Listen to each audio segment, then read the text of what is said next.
این دختران از دهه صلح‌آباد اشتراکچیان فستیوال آزمون تلویزیونی جمهوری اجاریات خلق بستان 2017 و جشنواره ادامه بخشیده به 26 سالگرد استقلالیت دولتی جمهوری تاجیکستان در ناحیه واسع هستند. با چنین سر و لباس ملی رقص عمومی را اجرا نمودند. در بسیار چهاره‌بینی‌های فرهنگی من همین ناحیه دختران مؤسسه ما را دعوت می‌نمایند.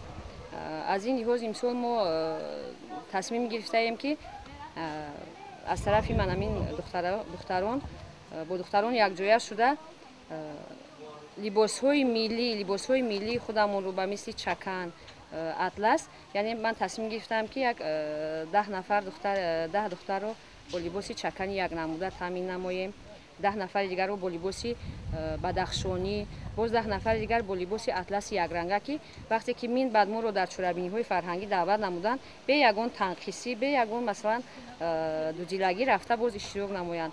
در برابر تحصیل در مؤسسه تعلیمی و اشتراک در چهاره‌بینی‌های فرهنگی دختران هنر می‌آموزند. در مؤسسه تحصیلات میانه عمومی رقم 20 با دستگیری حکومت جمهوری تاجیکستان برای هنرآموزی دختران این گونه شرایط‌های مساعد فراهم آورده شدند. خیلی چیزها رو آموختیم از قبیل آمدن خورش‌های ملی، یعنی که خوراک‌های ملی، یا اینکه آمدن لباس‌های ملی از قبیل دختن چکن یکی از متاح‌های ملی ما میباشد. ما دختن تاقی‌های ملی را یاد گرفتیم و این کسب در آینده به ما خیلی لازم است که یعنی که تیار نمودن جوان دختران به حیات مستقلانه می باشد.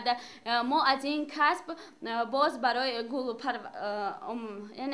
گل پروری را یاد گرفتیم و خیلی خرسند هستیم که به ما جوانان این خیلی کسب‌ها را یاد می‌دهند و در آینده برای ما ضرور است.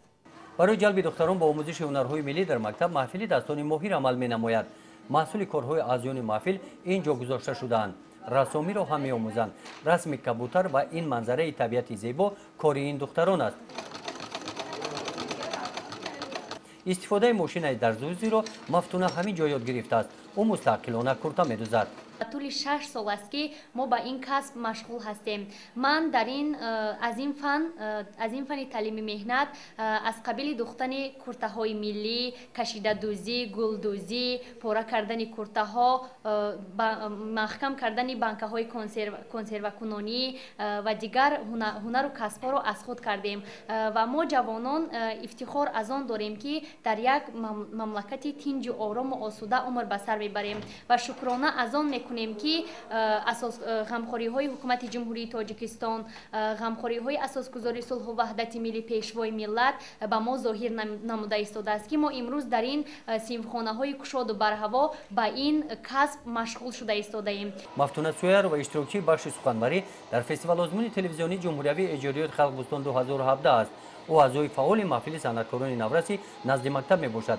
مفتونه به این دو گردنهایش مقصد دارند جواباً به غمخوری‌های حکومت جمهوری همچون ساکنان وطندوست این سرزمین در رشد و نموی هنرهای ملی سهم ارزنده خود را می‌گذارند.